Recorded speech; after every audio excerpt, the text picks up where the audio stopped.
This is The Memo by Howard Marks.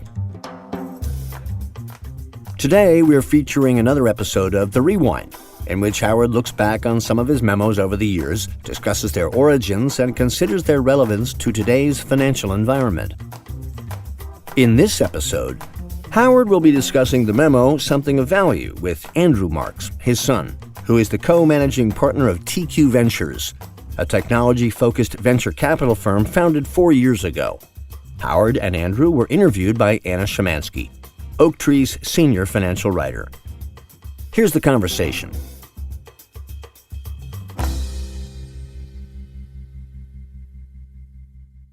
Thank you both for joining me today. Howard, the first question will be for you. You often discuss the origins of your memos, and in this memo in particular, the origins play a starring role. I'm curious why you thought it was important to make it clear that the conclusions you were reaching in this memo were based on your discussions with Andrew.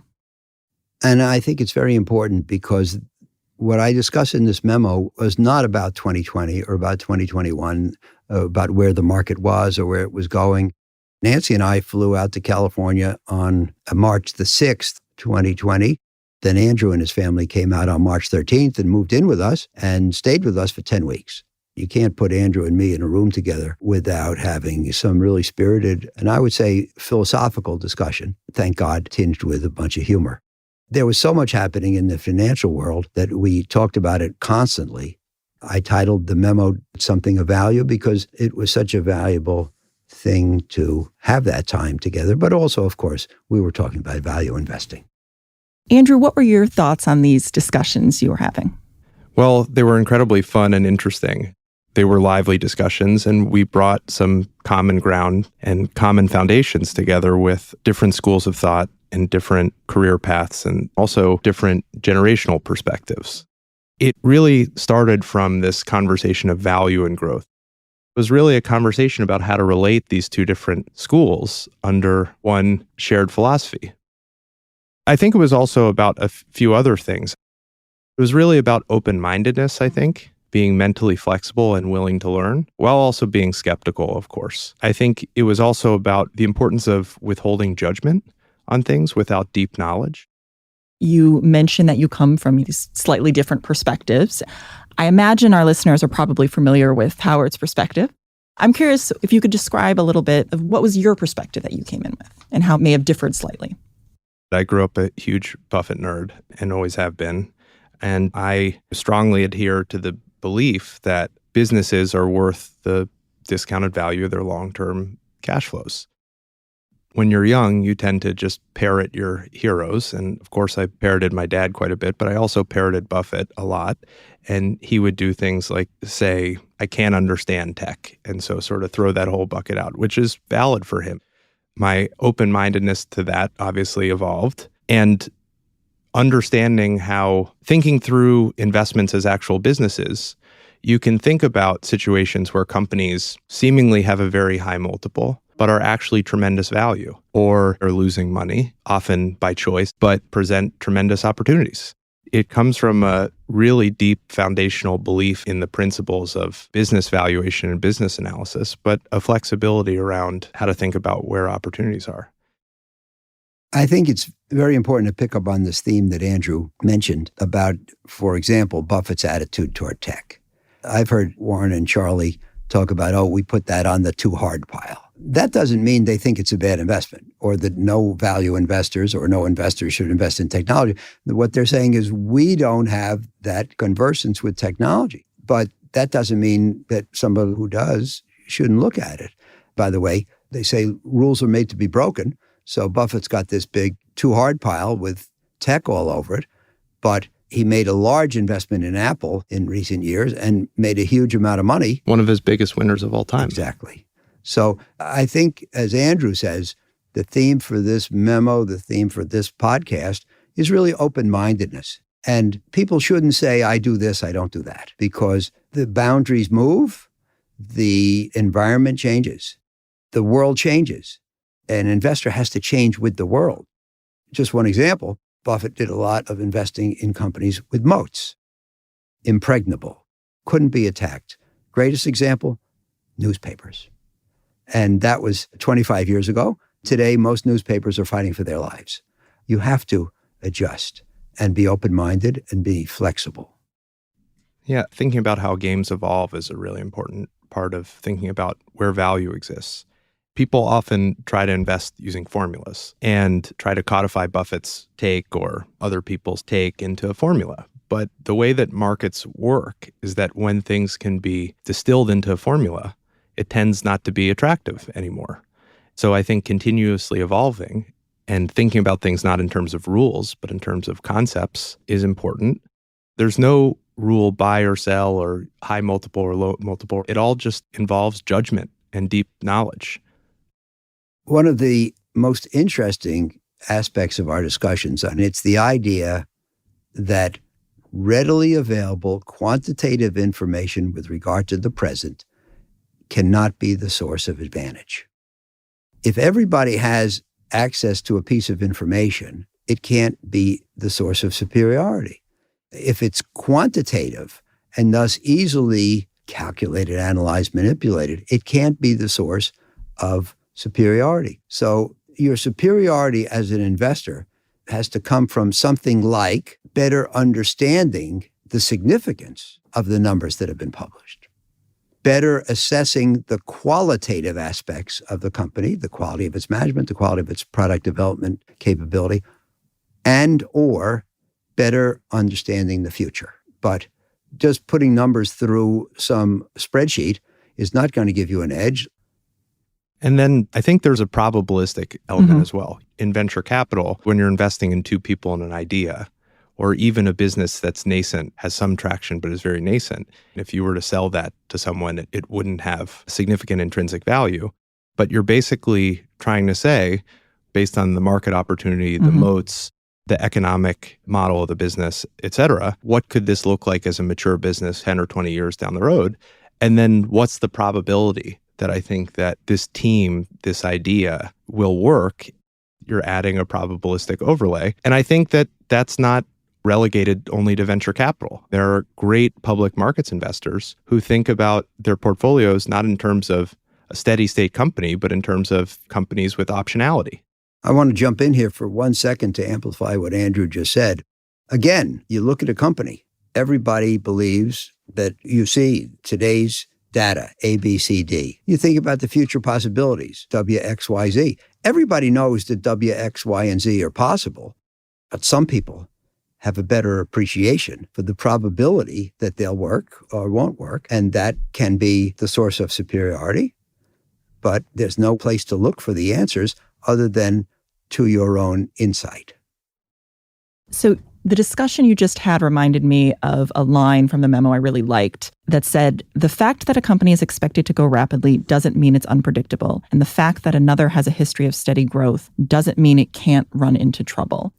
I think that the people who have called themselves value investors, or the people who have invested with them, have derived undue comfort from the fact that they're investing, quote, in the here and now.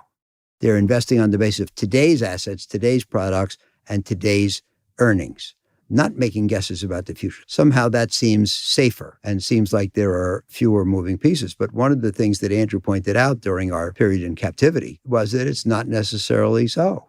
Yeah.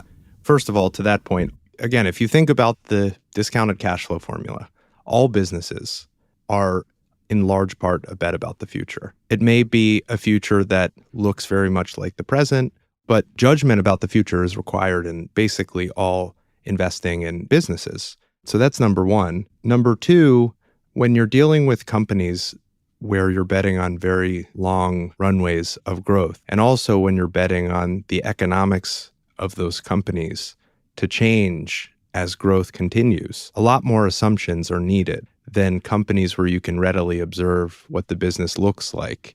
There's a lot more room for both overvaluation and undervaluation. With regard to the long-term growth companies. Yeah. The point is that if you understand a market and the market opportunity and the need for a company, and you can clearly observe that that company is executing on that opportunity, and you can clearly see that it has a dominant competitive advantage, and that advantage only accrues over time, you can make very reasonable assumptions about the long-term growth of the company and have it not be purely a speculation.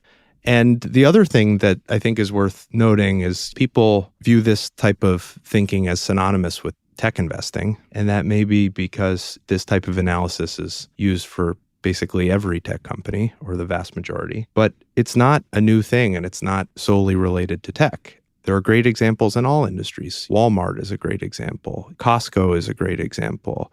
Ben Graham, who was the godfather of the deep value investing. And Warren Buffett's teacher at Columbia. His career was made by a long-term investment in Geico, which was an auto insurer that just happened to have very similar accumulating competitive advantages to something like an Amazon. And so predicting growth does not need to seem like a speculation, and predicting what the economics of the business will ultimately be like does not need to seem like a speculation. However, because it requires so many more judgments, it is much harder. And by the way, just to add to the second part of the question, in the world that we live in with so much disruption, and there are all sorts of stats about the adoption of new technologies happening faster and faster and faster, legacy businesses are much less secure. So businesses that have shown steady eddy growth for a long period of time, it's much harder to extrapolate that without, again, deep knowledge of the moat of that business and why the growth and its industry position should continue. I think deep knowledge are two words that Andrew really emphasized over and over during our discussions. In the world I remember from 40 years ago, there wasn't much change. Today, changes every day. Generalizations and superficial information are not sufficient. And if you want to, again, be a superior investor, all this is about superiority. If you want to be average, I can have an index fund to sell you. But if you want to be superior, you can't abstract from judgments on these things. You can't say, well, everything works kind of the same and it'll always be the same. Not so. Andrew said to me, if you don't have deep knowledge, then you shouldn't opine. And I think that was a very, very good observation. Let's now shift a little bit to the question of selling and when to sell, when not to sell. I know this was a big point in the memo. So I'll start with you, Andrew. Why do you think it's often important to talk yourself out of selling? Most people like rules and easy answers, and they like to categorize things as either you sell as it goes up or you don't sell. What I was saying is definitely not you should not sell, but you should not be reactive to price movements alone. The whole question comes down to the difference between what you own or what you're buying and what you have to pay for it, the difference between price and value. And price movement alone doesn't reflect that. And I think the biggest challenge with this is people fundamentally misunderstand the nature of compounding. If you want to make it really simple, an oversimplification maybe, there are really two ways of getting appreciation in investments. There is that investment going from its current value to the fair value, and the underlying asset's ability to compound in value over time. And anchoring to price movements doesn't reflect the second. Let's have a very simple example. Let's say there was a certificate where you could trade it in at the end of the year for $1, and it was trading for 50 cents. You would logically buy it, but when it got to 100 or 99 maybe, you would sell it because there's nothing left in that for you. Now, let's say you found something that was a certificate where you could get $1 at the end of each year, but it compounded value at 20% every year. Well, you would definitely not sell it before $1, but after the first year, you would expect it to then be worth 120. So the price would go up to 120. But you would still not sell it when it went up to 120 because you still have an entitlement to 20% compounding in perpetuity. The next year it would go up to 144, but you still wouldn't sell it because you would have that 20% compounding in perpetuity. Now, if it went to 500, you might sell because you're pulling forward, 8 years of compounding or something like that. It's so hard to find those 20% certificates, particularly ones that you have conviction in. My argument for not selling, if you truly believe you have one of these compounding certificates, is that they're extremely rare and it's extremely hard to value very, very long runways of high cash flow growth. So valuation is very imperfect and subjective. Of course, the key question that underlies everything Andrew just said is that 20%. You got to be right about that. Right. Yeah. And it's not easy to be right about it. Again, this is why the desire for rules, I think, is not correct, because these things all require immense judgment. The 20% certificates are extremely rare, and most things are not that. They're things masquerading as that. Right. But that doesn't mean that if you really believe you have one, you should sell it. But it also doesn't believe that everything that looks like one is. Obviously, what the market of the last 6 to 12 months has shown is that great companies can get taken to extremes. And then also that a lot of bad companies get just assumed to be great companies. Right. Most people have this selling discussion in sort of an academic way where you're considering just the thing that you own. But really what matters is your opportunity cost, because no matter what, your money has to go somewhere. So you're always deciding between one thing and another thing. It's impossible to say, well, I should sell this if you don't have something that you feel confident in that is as attractive. And my memo, Selling Out, was really the first time that I addressed this question of selling in a memo.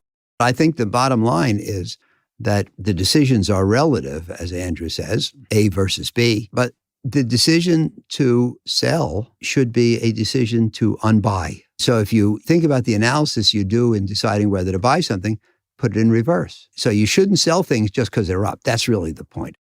My generation and my conservative thinking has this thing about, well, if it's up, you should take some profits. Kind of a mentality that if you sell a little, it can't be a mistake. Or if you sell half, you can't be all wrong or something like that. But Andrew would really give it to me at that juncture. But obviously, emotions play a huge role, both in buying and selling.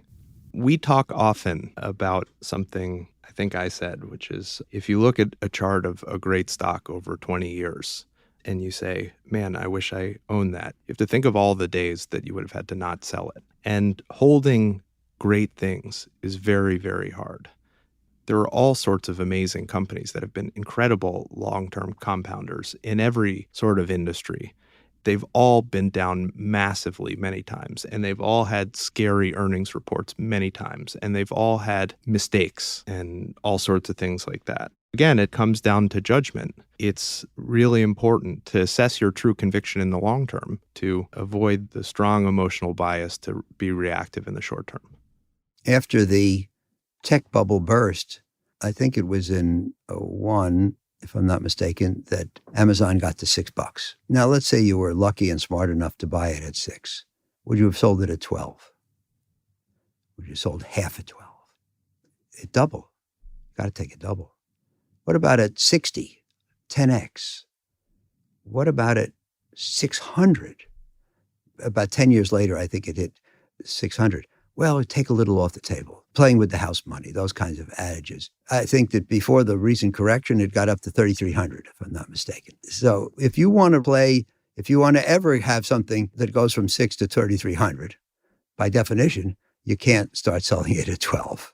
This just underlines how incredibly hard investing is. The theory is super easy to talk about, but in practice, it's incredibly trying. You can find counterexamples for both sides. My dad just talked about Amazon, but there are all sorts of things you can point to. Well, this was supposed to be the next Amazon, but it wasn't. Right. You got to find the Amazons and hold them. It's just an incredibly challenging thing, and it requires deep knowledge and the combination of the conviction and temperament to hold, but also the mental flexibility and open-mindedness and skepticism to reevaluate and change your mind.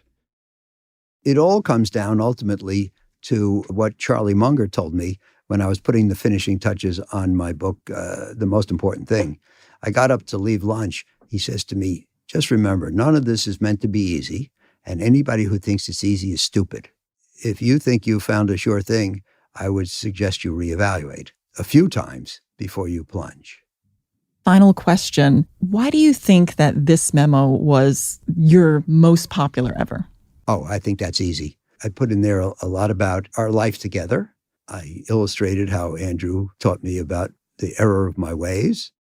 I was open about the fact that my progress was impeded by having been the child of depression survivors, brought up conservatively, traumatized in the beginning. I joined the investment business in 69. If you put money in $1 in the S&P in 69, I think you had to wait something like 18 years before it was worth $1 again. That's traumatic. That kind of experience teaches you to not make expansive, as Andrew said, speculative investments and take profits quickly because they may go away. By the way, that experience was incredibly valuable for a period like the one we just lived in. And a lot of people my age or even older than me were fortunate to have that. Well, we have this cycle of bull and bear, up and down, bubble and crash. For the most part, the people who do better in the upswing are the optimists, the believers, and the young. And the people who do better in the downswing are the conservative and the old, the experienced. Question is, can you get beyond yourself to do as well as your cadre, your cohort, in the period you're best suited for, but not as badly as your cohort in the period you're less suited for? I think one of the reasons people like the memo is because I talked about my need to adjust with the passage of time. I was only 75 at the time I wrote it. And how could I adjust to the future? I think the open-mindedness is a really key reason why the reaction was so positive. I said it to you in a toast on your birthday, but a lot of people have said it to me, which is how impressive it is in your mid-70s and having been successful doing one thing to be open to other things. That doesn't mean changing your mind or doing different things, but just not being the man with the hammer. I think a lot of people also liked bringing these different schools of thought together in this evolving world and seeing that it's not one size fits all and there are no easy answers, and thinking through ways to view different schools under the same umbrella. The last thing I'd say is, for some reason, people love when my dad or anyone else from the financial community comments on crypto. And we had plenty of talks about crypto. Yeah, which will be saved for a later date. Good. Thank you so much for joining me today. This was wonderful. Well, as you can imagine, Anna, this was a particular pleasure for me. It was a lot of fun. Thanks a lot. And now, Something of Value by Howard Marks.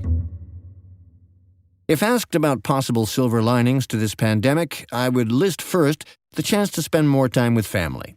Our son Andrew and his wife and son moved in with Nancy and me in Los Angeles at the beginning of the pandemic as they were renovating their house when COVID-19 hit, and we lived together for the next 10 weeks. There's nothing like getting to spend months at a time building relationships with grandchildren, something we were privileged to do in 2020. I'm sure the impact will literally last lifetimes. As I've previously reported, Andrew is a professional investor who focuses on making long-term investments in what the world calls growth companies, and especially technology companies. He's had a great 2020, and it's hard to argue with success. Our living together led me to talk with him and think a great deal about subjects on which I hadn't previously spent much time, contributing a lot to what I'll cover in this memo. I've written before about how the questions I'm asked give me a good sense for what's really on people's minds. These days, one I frequently field is about the outlook for value investing. Growth stocks have meaningfully outperformed value for the last 13 years. So long that people are asking me whether it's going to be a permanent condition. My extensive discussions with Andrew led me to conclude that the focus on value versus growth doesn't serve investors well in the fast-changing world in which we live. I'll start by describing value investing and how investors might think about value in 2021.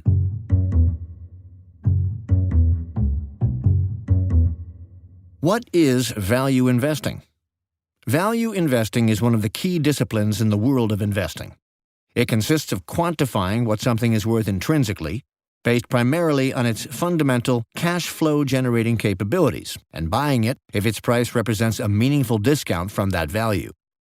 Cash flows are estimated as far into the future as possible and discounted back to their present value using a discount rate made up of the prevailing risk-free rate, usually the yield on U.S. Treasuries, plus a premium to compensate for their uncertain nature. There are a lot of common valuation metrics, like the ratio of price to sales or to earnings, but they're largely subsumed by the discounted cash flow, or DCF, method. Now, determining this value in practice is quite challenging, and the key to success lies not in the ability to perform a mathematical calculation, but rather in making superior judgments regarding the relevant inputs. Simply put, the DCF method is the main tool of all value investors in their effort to make investment decisions based on companies' long-term fundamentals. Importantly, value investors recognize that the securities they buy are not just pieces of paper, but rather ownership stakes in, or in the case of credit, claims on, actual businesses. These financial instruments have a fundamental worth, and it can be quite different from the price quoted in the market, which is based on the manic-depressive ups and downs of a character Benjamin Graham called Mr. Market. On any given day, Mr. Market can be exuberant or despondent, and he quotes prices for securities based on how he feels. The value investor understands that. Rather than informing us as to what a given asset's value is, Mr. Market is there to serve us by offering up securities at prices which can be meaningfully disconnected from the actual value of a stake or claim in the underlying business. In doing so, he sometimes gives us the opportunity to snatch up shares or bonds at a meaningful discount from their intrinsic value. This activity requires independent thought and a temperament that resists the emotional pull of the market cycle, making for decisions based solely on value. Thus, to me, the essential underlying principles of value investing are these: the understanding of securities as stakes in actual businesses, the focus on true worth as opposed to price, the use of fundamentals to calculate intrinsic value, the recognition that attractive investments come when there is a wide divergence between the price at which something is offered in the market and the actual fundamental worth you've determined, and the emotional discipline to act when such an opportunity is presented and not otherwise.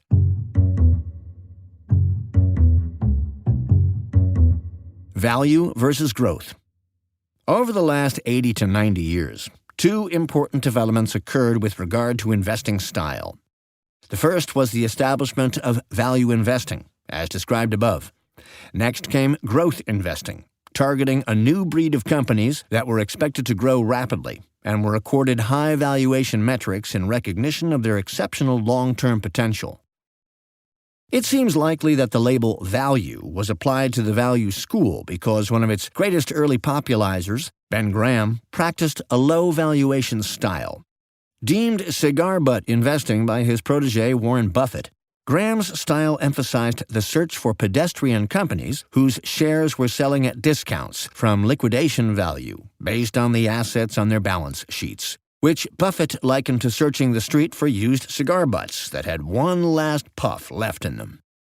It is this style that Graham preached in his Columbia Business School classes and his books, Security Analysis and The Intelligent Investor, which are considered the Bibles of value investing.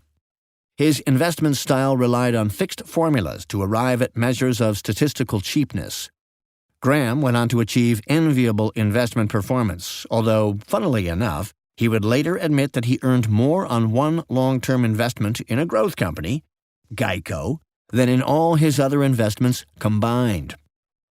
Buffett, the patron saint of value investors, also practiced cigar butt investing with great success in the first decades of his career, until his partner, Charlie Munger, convinced him to broaden his definition of value and shift his focus to great businesses at fair prices.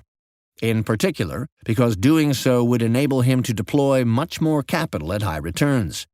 This led Buffett to invest in growing companies such as Coca-Cola, Geico, and the Washington Post, that he could purchase at valuations that were not particularly low in the absolute, but that he found attractive, given his understanding of their competitive advantages and future earnings potential.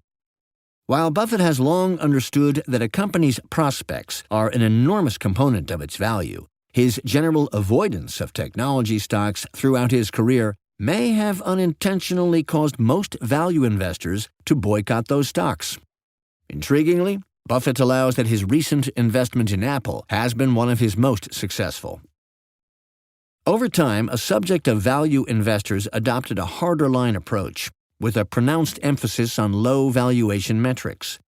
Graham and Buffett's cigar butts had featured low valuation metrics, and this no doubt caused some value investors to elevate this characteristic to be the core consideration in their investment process. It's interesting to note that the methodology for populating the S&P 500 Value Index relies solely on finding the one-third of the S&P 500's market capitalization with the highest ratio of value rank based on the lowest average multiple of earnings, sales, and book value to growth rank based on the highest 3-year growth in sales and earnings and 12-month price change. In other words, the stocks in the value index are those that are most characterized by low valuation parameters and least characterized by growth. But carrying low valuation parameters is far from synonymous with underpriced. It's easy to be seduced by the former, but a stock with a low P/E ratio, for example, is likely to be a bargain only if its current earnings and recent earnings growth are indicative of the future. Just pursuing low valuation metrics can lead you to so-called value traps, things that look cheap on the numbers but aren't because they have operating weaknesses, or because the sales and earnings creating those valuations can't be replicated in the future. The growth investing camp, on the other hand, came into existence during the go-go early years of the 1960s, the decade in which I started my career in the equity research department at First National City Bank. Investor interest in rapid growth led to anointment of the so-called Nifty 50 stocks, which became the investment focus of many of the money center banks, including my employer, which were the leading institutional investors of the day. This group comprised the 50 companies believed to be the best and fastest growing in America, companies that were considered so good that nothing bad could happen to them, and there was no price too high for their shares. Like the objects of most manias, the Nifty 50 stocks showed phenomenal performance for years as the company's earnings grew and their valuations rose to nosebleed levels before declining precipitously between 1972 and 1974. Thanks to that crash, they showed negative holding period returns for many years. Their dismal performance cost me my job as Director of Equity Research and led to my being assigned to start funds for investment in high-yield and convertible bonds. My lucky break. It's worth noting, however, that the truly durable growth companies among the Nifty 50, about half of them, compiled respectable returns for 25 years, even when measured from their pre-crash highs, suggesting that very high valuations can be fundamentally justified in the long term for the rare breed of company. The two approaches, value and growth, have divided the investment world for the last 50 years. They've become not only schools of investing thought, but also labels used to differentiate products, managers, and organizations. Based on this distinction, a persistent scoreboard is maintained measuring the performance of one camp against the other. Today, it shows that the performance of value investing lagged that of growth investing over the past decade plus, and massively so in 2020, leading some to declare value investing permanently dead, while others assert that its great resurgence is just around the corner. My belief, especially after some deep reflection over the past year, prompted by my conversations with Andrew, is that the two should never have been viewed as mutually exclusive to begin with. We'll get to that shortly. Vantage points. An interesting aspect of my discussions with Andrew has been our joint recognition of the fact that we come from very different backgrounds, and perhaps for that reason, we look at investing from considerably different vantage points. I began to form my investment philosophy in the 1960s. Investment thought was much less developed at that time, and what did exist was heavily dominated by the philosophy espoused by Ben Graham. Buffett was still searching for his last puff of cigar butts, and had yet to coin the term moat in reference to the lasting competitive advantages that sustain high-quality businesses. My philosophy was informed by the fact that I started working in 1969, during the Nifty 50 bubble, which I watched crash around me. I was further shaped by my transition in 1978 from equities to fixed income investments in the form of convertible and high-yield bonds. Importantly, Graham and his less famous co-author, David Dodd, characterized bond management as a negative art. What did they mean? In general, bond investors' return is capped at a yield that stems from the promised interest payments and payoff at par upon maturity. That's why it's called fixed income. The upshot is that all bonds bought at a 6% yield will return 6% when held to maturity if they pay. Bonds that don't pay, on the other hand, will produce losses of varying magnitudes. Thus, oversimplifying, You improve your performance in bonds, not through which paying bonds you buy, since all 6% bonds that pay will have the same return, but through what you exclude. That is, whether you're able to avoid the ones that don't pay. Clearly, this is very different from equities, where your upside is theoretically unlimited, requiring that investors intelligently balance downside risk and upside potential.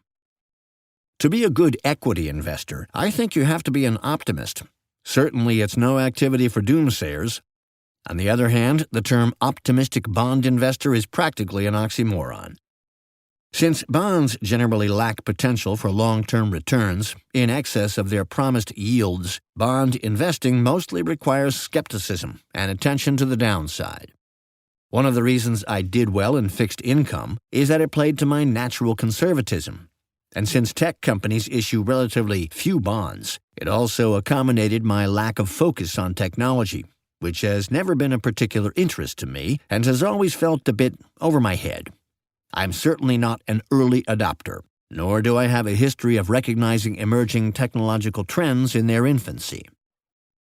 Lastly, as a child of parents who were born in the early 1900s and thus were adults during the Great Depression, my thought process was shaped by the deprivation and fear they had experienced.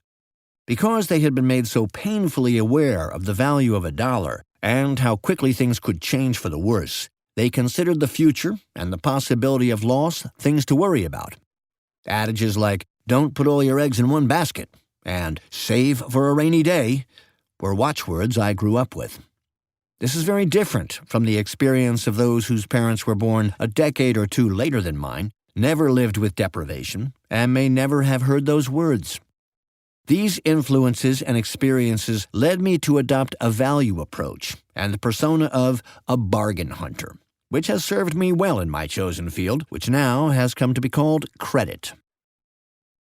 Andrew has a considerably different mindset. Clearly, his early experience was very different from mine, not marked by anything like the Depression. He was bitten by the investment bug early, and from a young age, investing dominated our conversations. While he deeply appreciates some elements of my philosophy, such as the importance of understanding investor psychology, focusing on fundamentals, and contrarianism, he has forged his own path and ended up in a very different place. His first phase was spent as a Buffett nerd, consuming everything written by the Oracle and adhering strongly to his philosophy. But over time, he has developed his own perspective and transitioned to investing primarily in technology and other growth-oriented companies. He spends the vast majority of his time managing a venture firm called TQ Ventures with his two partners, but he also steers our family's upside-oriented investments with great results. I, fittingly, handle our more conservative investments. This contrast of viewpoints, particularly in 2020, has created extraordinary opportunities for discussion and learning. From this point on, most of what I write will consist of what Andrew has caused me to appreciate in my 75th year. The false dichotomy of value and growth. At some point, the camps of value and growth developed nearly the same fervent adherence as rival political factions. You pledged allegiance to one or the other, and so went your future investing actions.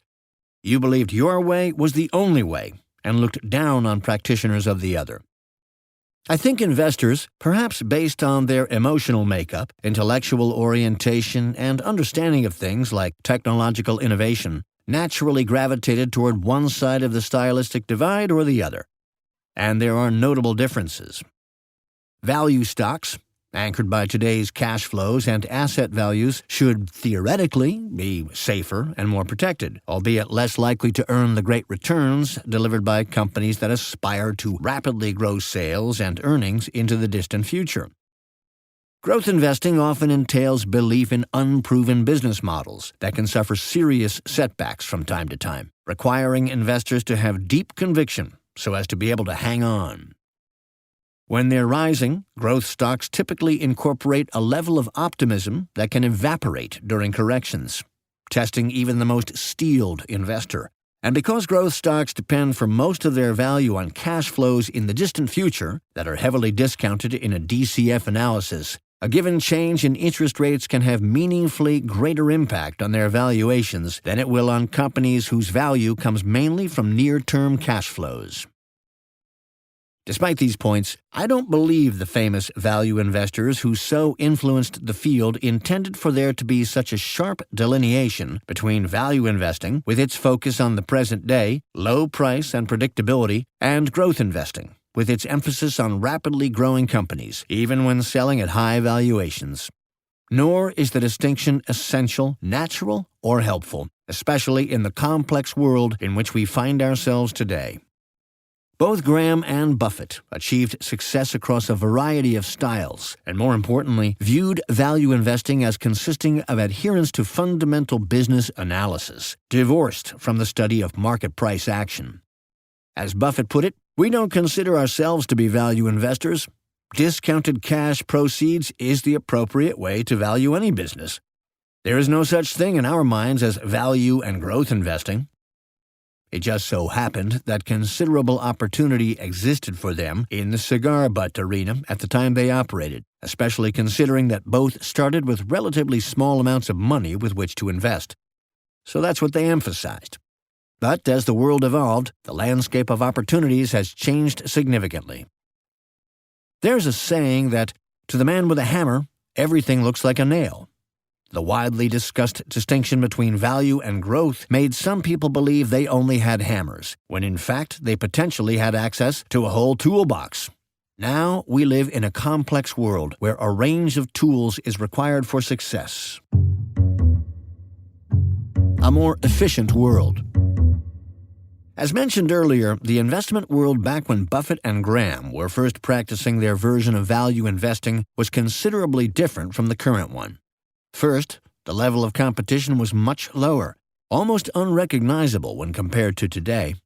Investment management wasn't a hot field in which many people aspired to spend their careers.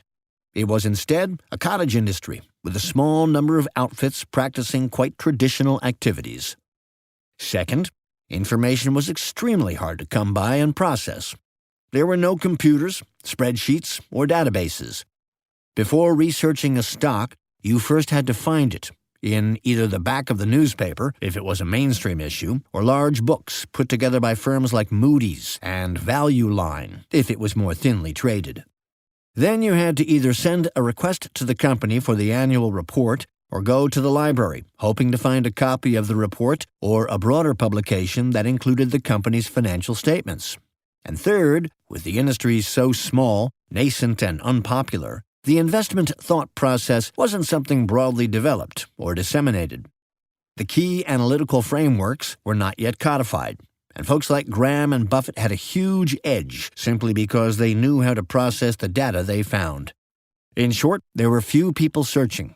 The search process was quite difficult, and few people knew how to turn the data they did find into profitable investment conclusions.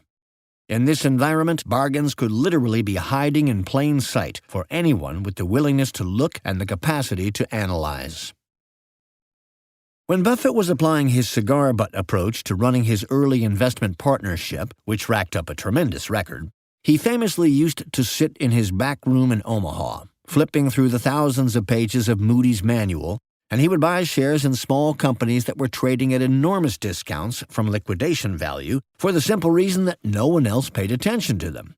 In one case, that of National American Fire Insurance, Buffett was able to buy the stock at 1 times earnings by driving around to farmers who had decades earlier been stuffed by promoters with stock they'd since forgotten about and handing them cash on their front porch. Thus, the Grahamian value framework was created at a time when things could be stupidly cheap based on clearly observable facts, simply because the search process was very difficult and opaque. As time went on, the diligent analyst's information advantage began to slowly dissipate, but it still existed for a good while. Prior to the broad adoption of the Internet and the explosion of the investment industry in the early years of this century, information and analytical methods were still hard to come by. One still had to mail away for annual reports as recently as the 1990s. And while more people may have known how to find pure balance sheet arbitrages like Graham practiced in the 1950s and 60s, Seemingly basic analytical concepts like return on invested capital, competitive moats, and the importance of free cash flow rather than GAAP earnings were not widely appreciated. And certainly, most people didn't understand the dynamics around what are called special situations, which become available when complex corporate actions create investment opportunities by giving rise to significant mispricings. There was still the opportunity to find bargains in plain sight, albeit perhaps with an extra level of sophistication required. Fast forward to today, and everything has changed. The investment industry is wildly competitive, with tens of thousands of funds managing trillions of dollars. Investment management is one of the most desirable careers, prompting complaints about brain drain as intellectual prodigies eschew careers as world-changing scientists or inventors in exchange for jobs on Wall Street. Warren Buffett has evolved from a man buying cheap stocks in his home office to an international celebrity, with 50,000 investors from around the world making the pilgrimage to Omaha each year for the Berkshire Hathaway annual meeting. Information is incredibly ubiquitous, with seemingly endless amounts of data, not to mention books, articles, blogs, and podcasts about investment methodologies and specific stock research available on your mobile phone in seconds. And not only is information broadly available and easily accessed, but billions of dollars are spent annually on specialized data and computer systems designed to suss out and act on any discernible dislocation in the marketplace. All this is largely motivated by the fact that many of the greatest fortunes made in the last 40 years belong to people in the investment profession. In contrast, when I entered the business in the late 1960s, few investors were household names. Investment industry incomes were in line with those in other professions, and only a handful of investors had a carried interest in their clients' profits. In the past, bargains could be available for the picking, based on readily observable data and basic analysis. Today, it seems foolish to think that such things could be found with any level of frequency. If something about a company can be easily read in an annual report, or readily discovered by a mathematically competent analyst or a computer, it stands to reason that, in most cases, this should already be appreciated by the marketplace and thus incorporated in the prices of the company's securities. That's the essence of the efficient market hypothesis. Thus, in the world we live in today, investing on the basis of rote formulas and readily available fundamental, quantitative metrics should not be particularly profitable. This is not necessarily true during market downturns and panics when selling pressure can cause prices to decouple from fundamentals. It also stands to reason that in a time when readily discernible quantitative data is unlikely to produce high profit opportunities, if something carries a low valuation, there's probably a good reason, and successful investing has to be more about superior judgments concerning A, qualitative, non-computable factors, and B, how things are likely to unfold in the future. Not your grandfather's market. Not only are the traditional staples of classic value investing, readily discernible quantitative measures of cheapness in the here and now, no longer likely to produce a sustainable edge on their own, but the world has gotten more complex, with many more dynamics that can drive a decoupling of near-term metrics from valuation, both to the positive and negative. Back in the old days, Warren Buffett could find businesses that clearly were likely to remain dominant for long periods of time and perform relatively straightforward analysis to assess their valuation. For instance, he could look at something like the Washington Post, which essentially became the monopoly newspaper in a major city, and invest on the basis of reasonable, consistent assumptions regarding a few variables like circulation, subscription prices, and ad rates. It was a foregone conclusion that the paper would remain dominant because of its strong moat, and thus that the past would look very much like the future. In contrast, today, because markets are global in nature, and the internet and software have vastly increased their ultimate profit potential, technology firms or technologically aided businesses can grow to be much more valuable than we previously could have imagined. Innovation and technical adoption are happening at a much more rapid pace than ever before. It has never been easier to start a company, and there has never been more capital available to fund entrepreneurship. There have also never been as many highly capable people focused on starting and building companies. Since many of these companies are selling products primarily made with code, their costs and capital requirements are extremely low, and their profitability, especially on incremental sales, is unusually high. Thus, the economics of winners have never been more attractive, with very high profit margins and minimal capital requirements. Because the friction and marginal cost of scaling over the internet can be so low, businesses can grow much more rapidly than ever before. It has never been more acceptable for public companies to lose money in the pursuit of a large prize down the road.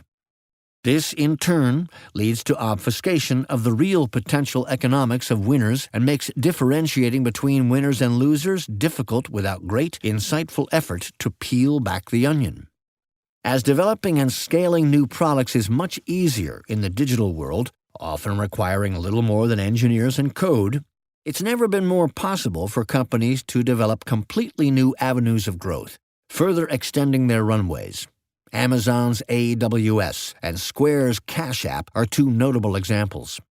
This gives real value to intangibles such as exceptional management, engineering talent, and strategic positioning with customers. The moats protecting today's winners have never been stronger. And as Brian Arthur pointed out in Increasing Returns and the New World of Business, his amazing piece of almost 25 years ago, the winners often get stronger and more effective as they get bigger, rather than bloated and inefficient. Conversely, the onslaught of startups with readily available capital and minimal barriers to scaling means that the durability of legacy businesses has never been more vulnerable or uncertain. At the same time, however, it's important to recognize that the leading tech firms face threats from trustbusters who believe these companies have developed excessive market power. To summarize, businesses are both more vulnerable and more dominant in today's world, with much greater opportunities for dramatic changes in fortune, both positive and negative. On the positive side, successful businesses have much more potential for long runways of high growth, superior economics, and significant durability, creating a huge pot of gold at the end of the rainbow, and seemingly justifying valuations for the potentially deserving that are off-puttingly high by historical standards. On the negative side, it also creates immense temptation for investors to overvalue undeserving companies. And companies with here-and-now cash flows and seeming stability can see those evaporate as soon as a bunch of Stanford computer science students get funding and traction for their new idea. When I consider this new world, I think fundamental investors need to be willing to thoroughly examine situations, including those with heavy dependency on intangible assets and growth into the distant future, with the goal of achieving real insight. However, this is, to an extent, antithetical to the value investor's mentality. Part of what makes up the value investor's mindset is insistence on observable value in the here and now, and an aversion to things that seem ephemeral or uncertain. Many of the great bonanzas for value investors have come in periods of panic following the bursting of bubbles, and this fact has probably led value investors to be very skeptical of market exuberance, especially when concerning companies whose assets are intangible. Skepticism is important for any investor. It's always essential to challenge assumptions, avoid herd mentality, and think independently. Skepticism keeps investors safe and helps them avoid things that are too good to be true. But I also think skepticism can lead to knee-jerk dismissiveness. While it's important not to lose your skepticism, it's also very important in this new world to be curious. Look deeply into things and seek to truly understand them from the bottom up, rather than dismissing them out of hand. I worry that value investing can lead to the rote application of formulas, and that, in times of great change, applying formulas that are based on past experience and models of the prior world can lead to massive error. John Templeton warned about the risk that's created when people say, "It's different this time." But he also allowed that 20% of the time they're right. Given the rising impact of technology in the 21st century, I'd bet that percentage is a lot higher today. It's also worth noting with regard to truly dominant companies that are able to achieve rapid, durable, and highly profitable growth that it is very, very hard to overprice them based on near-term multiples. The basic equations of finance were not built to handle high double-digit growth, as far as the eye can see, making the valuation of rapid growers a complicated matter. As John Malone famously said, "If your long-term growth rate exceeds your cost of capital, your present value is infinite." However, this is only true for truly special companies, which are few and far between, and certainly not as ubiquitous as is generally implied by the market in times of ebullience. It's important to note that when markets are at extreme levels of optimism, as we saw in both the Nifty 50 and dot-com bubbles, every company in the affected field is treated as a long-term winner. B, if bought in times of significant optimism and extreme valuations for growth, the stocks of even the greatest companies are likely to produce outcomes that are mediocre at best. And C, in the crashes that follow most bubbles, enormous interim markdowns can befall good companies as well as bad, requiring sharp analysis to differentiate between them, and high conviction and an iron stomach to hold on. I want to make very clear that I do not intend this to imply an opinion about growth stocks' valuations today. I've heard a variety of views, and while I have my own, I don't want to make it the subject of this memo. In the spirit of seeking to understand this new world, market commentators, including me, would be well served to understand the fundamentals underpinning the small number of companies that currently drive a huge percentage of the market, instead of basing top-down conclusions on purely historical valuation comparisons. And it seems imprudent to opine on the level of the overall market without being fully informed regarding the tech companies that now account for so much of equity indices like the S&P 500. As Andrew repeatedly reminds me, it's hard to make a convincing case that today's market is too high if you can't explain why its tech leaders are overvalued. But by far, the most important intention of this memo is to explore the mindset that I think will prove most successful for value investors over the coming decades, regardless of what the market does in the years just ahead. It's important to note that A, the potential range of outcomes for many of today's companies is very wide, and B, there are considerations with enormous implications for the ultimate value of many companies that do not show up in readily available quantitative metrics. They include superior technology, competitive advantage, latent earning power, the value of human capital as opposed to capital equipment, and the potential option value of future growth opportunities. In other words, determining the appropriateness of the market price of companies today requires deep micro-understanding, and that makes it virtually impossible to opine on the valuation of a rapidly growing company from 30,000 feet, or by applying traditional value parameters to superficial projections. Some of today's lofty valuations are probably more than justified by future prospects, while others are laughable, just as certain companies that carry low valuations can be facing imminent demise, while others are just momentarily impaired. The key, as always, is to understand how today's market price relates to the company's broadly defined intrinsic value, including its prospects. The heart of the problem. Consider two companies. Company A is a respected long-term competitor selling a widely consumed, fairly prosaic product.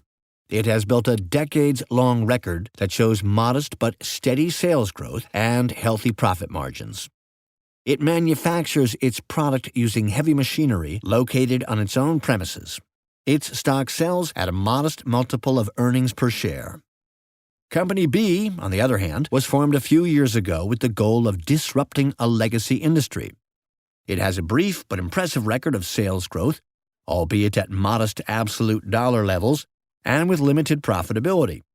It plans to accelerate its sales growth and build market share over the next several years, overtake its more traditional prey, and then expand its profit margins by tapering spending on R&D and customer acquisition, raising prices, and scaling into its largely fixed cost structure.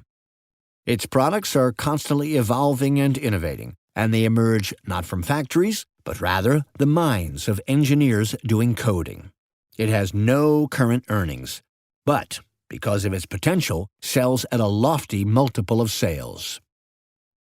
Value investors are likely to consider it easy to predict and value Company A, with its time-tested product, stable revenues, well-established profit margins, and valuable production facilities.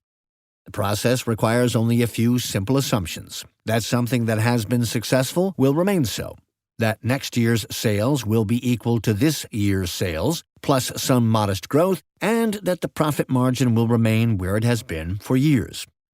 It seems intuitively obvious that chugging along as in the past is more predictable and reliable than rapid and durable growth, and thus that industrial stalwarts are more capable than innovators of being valued with precision. Company B, on the other hand, is at an early stage in its development. Its profit margins are far from maximized, and its greatest assets go home every night, rather than residing on the balance sheet.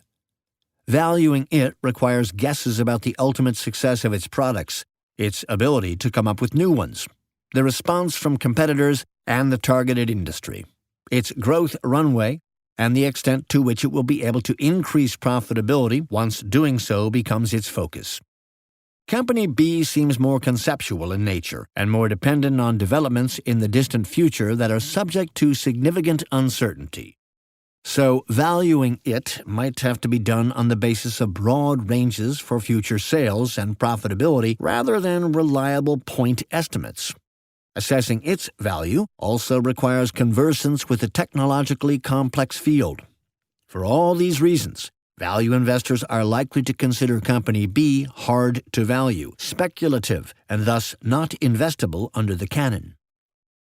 Certainly, the range of potential outcomes, both good and bad, appears greater with respect to Company B than Company A, and thus Company B seems less predictable.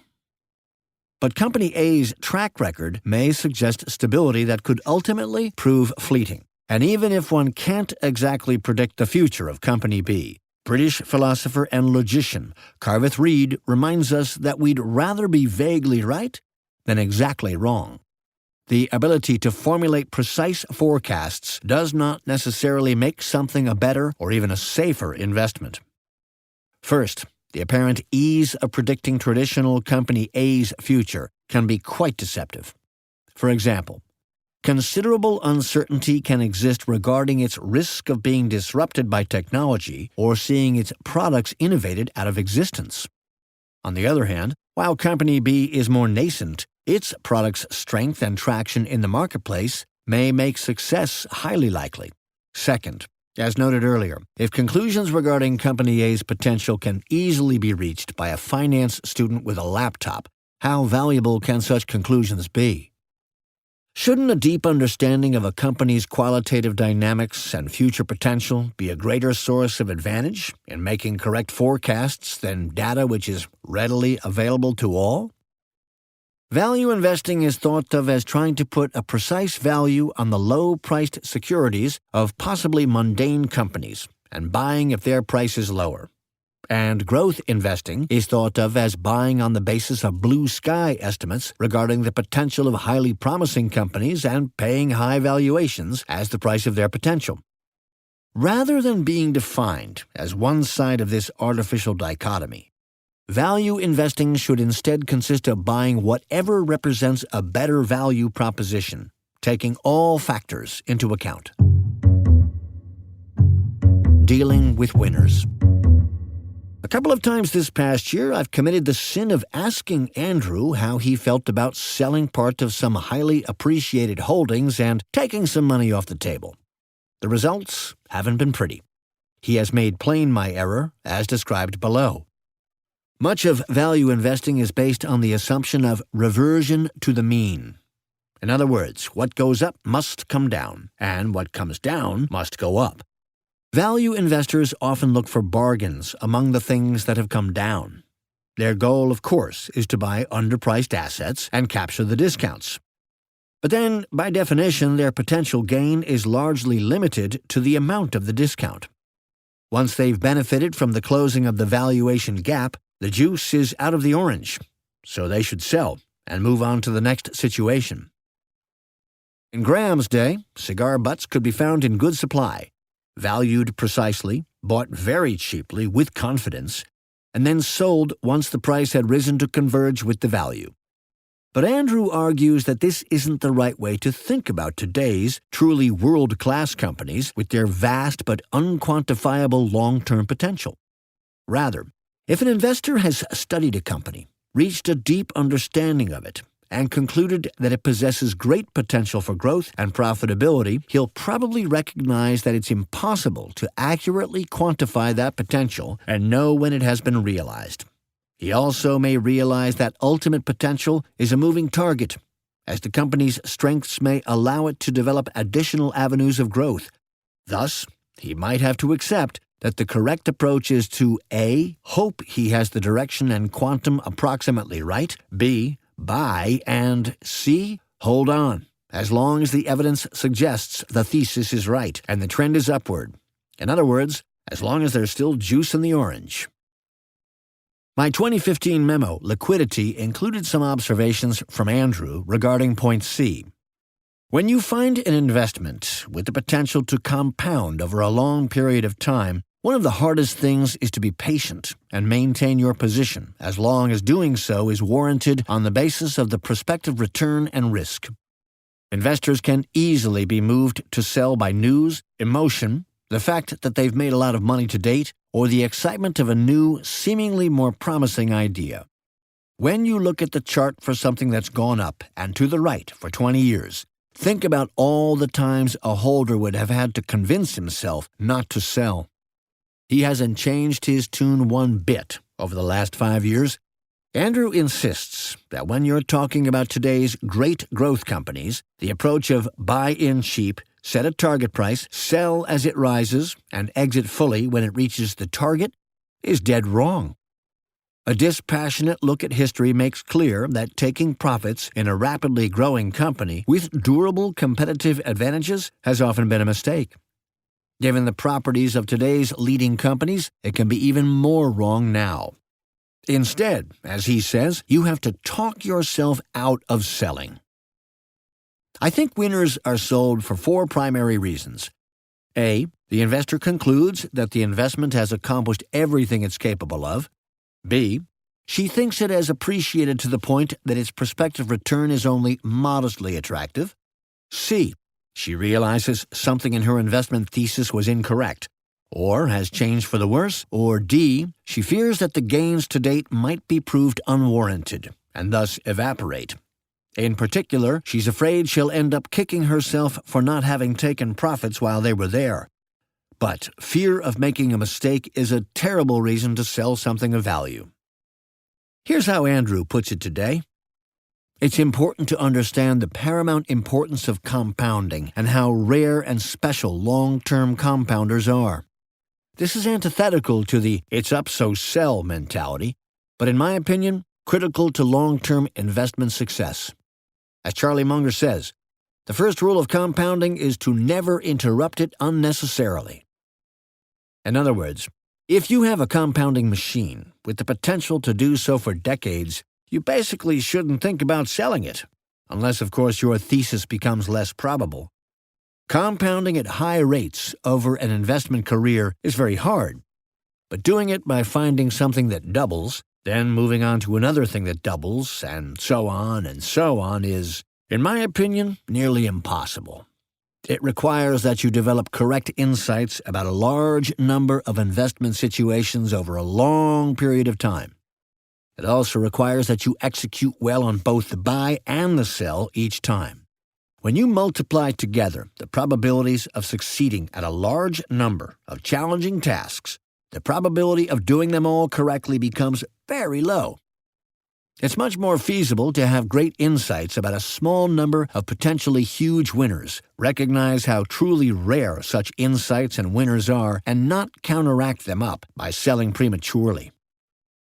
As I was working on this memo, I came across a very helpful article from the Santa Fe Institute.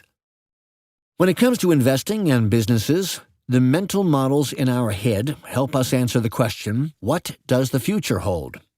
But applying the mental model of mean reversion for a fade-defying business model will lead to an erroneous conclusion. Investment Masterclass, December 21st, 2020. The last sentence struck a very responsive chord in me. It suggested to me that my background had biased me toward assuming mean reversion, and thus sometimes caused me not to fully grasp the potential of fade-defying business models. This bias caused me to conclude that one should scale out of things as they rose and take some money off the table. I even formulated a saying on the subject, if you sell half, you can't be all wrong. But I now see that this high-sounding verbiage can lead to premature selling, and that cutting back a holding with great potential can be a life-altering mistake. Note that, according to Charlie Munger, he's made almost all his money from 3 or 4 big winners. What if he had scaled out early? Fortunately, A, Oaktree's business consists mostly of garnering valuation discrepancies. B, because of their nature, our asset classes offer up relatively few opportunities to err by prematurely selling off potential mega-multiple winners. C, Oaktree's decentralized structure insulates our portfolio managers from the extremes of my caution. And D, my colleagues do a better job of letting their winners run than I might have. We might have done more if I didn't have my limitations. Maybe I could have remained in equities, or even become a venture capitalist and seeded Amazon. But I can't complain. Things couldn't have turned out better. The value mentality in action. Back in 2017, my memo, There They Go Again, included a section on cryptocurrencies in which I expressed a high level of skepticism. This view has been a source of much discussion for me and Andrew, who is quite positive on Bitcoin and several others, and thankfully owns a meaningful amount for our family. While the story is far from fully written, the least I can say is that my skeptical view has not borne out to date. This brings up what Andrew considers a very important point about the value investor's mentality and what is required for success as an investor in today's world. As I said before, the natural state for the value investor is one of skepticism. Our default reaction is to be deeply dubious when we hear, "This time it's different," and we point to a history of speculative manias and financial innovations that left behind significant carnage. It's this skepticism that reduces the value investor's probability of losing money. However, in a world where so much innovation is happening at such a rapid pace, this mindset should be paired with a deep curiosity, openness to new ideas, and willingness to learn before forming a view. The nature of innovation generally is such that, in the beginning, only a few believe in something that seems absurd when compared to the deeply entrenched status quo. When innovations work, it's only later that what first seemed crazy becomes consensus. Without attaining real knowledge of what's going on and attempting to fully understand the positive case, it's impossible to have a sufficiently informed view to warrant the dismissiveness that many of us exhibit in the face of innovation. In the case of cryptocurrencies, I probably allowed my pattern recognition around financial innovation and speculative market behavior, along with my natural conservatism, to produce my skeptical position. These things have kept Oaktree and me out of trouble many times, but they probably don't help me think through innovation. Thus, I've concluded, with Andrew's help, that I'm not yet informed enough to form a firm view on cryptocurrencies. In the spirit of open-mindedness, I'm striving to learn. Until I do, I'll be referring all requests for comments on the subject to Andrew, although I'm sure he'll decline. Back to the original question. I'll move toward ending this memo by turning to the question I mentioned at the outset. Is the recent underperformance of value investing a temporary phenomenon? Will value stocks ever again have their day in the sun? First, I think the stocks of the tech leaders are clearly being aided by a virtuous circle created by the combination of their preeminence as companies, their recent eye-popping performance, their huge market capitalizations, and the strategic considerations of the fund business. The company's preeminence and price momentum make them essential cornerstone holdings in many ETFs, and their enormous scale places them among the largest holdings. They also dominate equity indices, such as the S&P 500. Those two things mean that as long as money flows disproportionately into ETFs and index funds, and the four factors enumerated above don't change, the leading tech stocks will continue to attract more than their fair share of capital and perform better than stocks not as well represented in the indices and ETFs. However, this is one of those trends that will continue until it stops. To the extent investors' expectations for these companies' rapid growth are realized, they can continue to be great performers. But at some point, if they keep appreciating faster than the rest of the stock market, there should come a time when even their superior growth rates are fully reflected in their stock prices, and their performance should subside.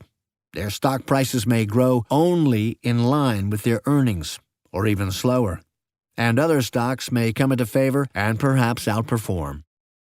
But importantly, there's no reason why this has to happen anytime soon.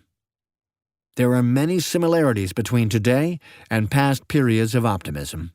There's immense excitement about investing in high-growth stocks, fueling continued rapid appreciation.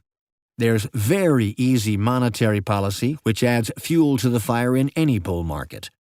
There are pockets of extreme behavior, with 30 to 40 times sales multiples not uncommon for software businesses, and with high-priced IPOs doubling on their first trading day. But there are real differences as well. We've rarely had businesses as dominant as the tech leaders, with the growth runways they have and the profit margins and capital efficiency they enjoy, making them more dominant with each passing day. We've never seen businesses with the ability to scale as rapidly and frictionlessly. We've never had such a catalyst for technology adoption as we've had in the coronavirus pandemic. We've had a boom of new public companies coming to market, both through IPOs and SPACs, reversing the long trend of a shrinkage in the number of public companies. We've never had interest rates as low as they are and as likely to stay low for as long as has been telegraphed. The Internet has permeated the world and changed it, and business models have evolved in a way that makes today's situation incomparable to the Nifty 50 or the dot-com bubble of the late 90s. For example, in 1998, there were 150 million Internet users globally. Today, there are more than that in Indonesia alone. I believe most types of investment are likely to go through periods of both outperformance and underperformance.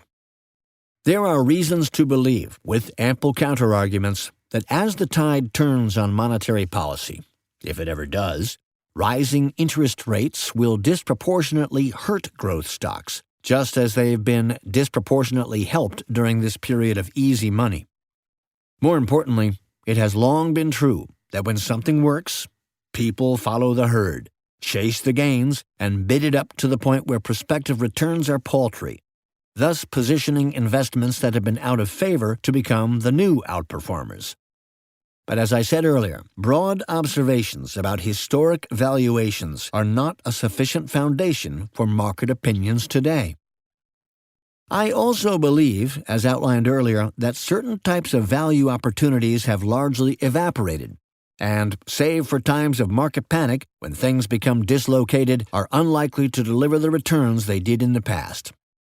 In short, there are arguments for a resurgence in value investing and arguments for its permanent impairment. But I think this debate gives rise to a false and unhelpful narrative. The value investor of today should dig in with an open mind and a desire to deeply understand things, knowing that in the world we live in, there's likely more to the story than what appears on the Bloomberg screen. The search for value in low-priced securities that are worth much more should be just one of many important tools in a toolbox, not a hammer constantly in search of a nail. It doesn't make sense for value investors to bar investments simply because A, they involve high-tech companies that are widely considered to have unusually bright futures, B, their futures are distant and hard to quantify, and C, their potential causes their securities to be assigned valuations that are high relative to the historic averages. The goal at the end of the day should be to figure out what all kinds of things are worth and buy them when they're available for a lot less. To end, I'll put together what I consider the key conclusions. Value investing doesn't have to be about low valuation metrics. Value can be found in many forms. The fact that a company grows rapidly, relies on intangibles such as technology for its success, and/or has a high P/E ratio shouldn't mean it can't be invested in on the basis of intrinsic value. Many sources of potential value can't be reduced to a number. As Albert Einstein purportedly said, not everything that counts can be counted, and not everything that can be counted counts.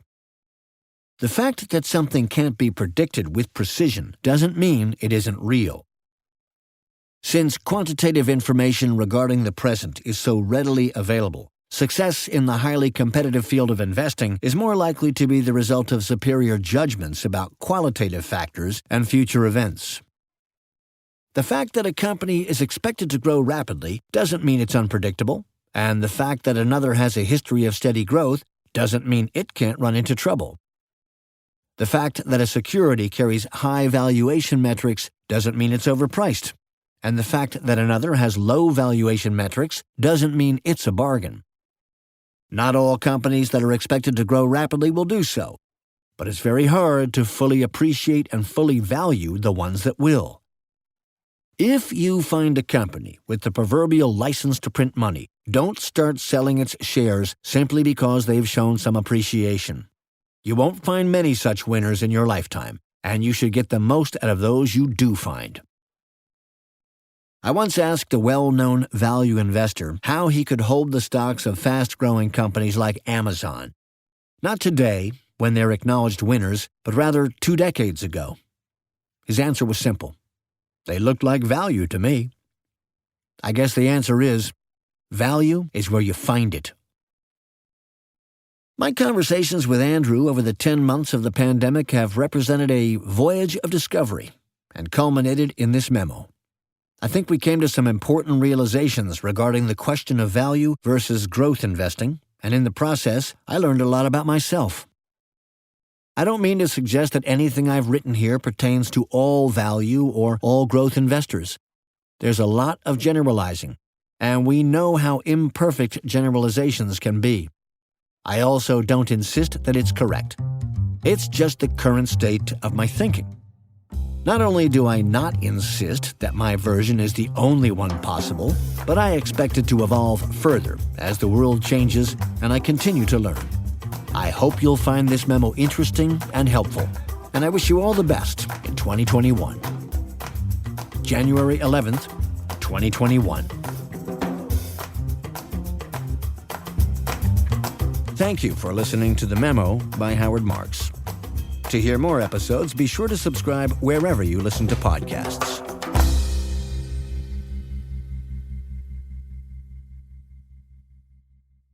Legal information and disclosures. This memorandum expresses the views of the author as of the date indicated, and such views are subject to change without notice. Oaktree has no duty or obligation to update the information contained herein. Further, Oaktree makes no representation, and it should not be assumed that past investment performance is an indication of future results. Moreover, wherever there is the potential for profit, there is also the possibility of loss. This memorandum is being made available for educational purposes only and should not be used for any other purpose. The information contained herein does not constitute and should not be construed as an offering of advisory services or an offer to sell or solicitation to buy any securities or related financial instruments in any jurisdiction. Certain information contained herein concerning economic trends and performance is based on or derived from information provided by independent third-party sources. Oaktree Capital Management, LP, Oaktree, believes that the sources from which such information has been obtained are reliable. However, it cannot guarantee the accuracy of such information and has not independently verified the accuracy or completeness of such information or the assumptions on which such information is based. This memorandum, including the information contained herein, may not be copied, reproduced, republished, or posted in whole or in part in any form without the prior written consent of Oaktree.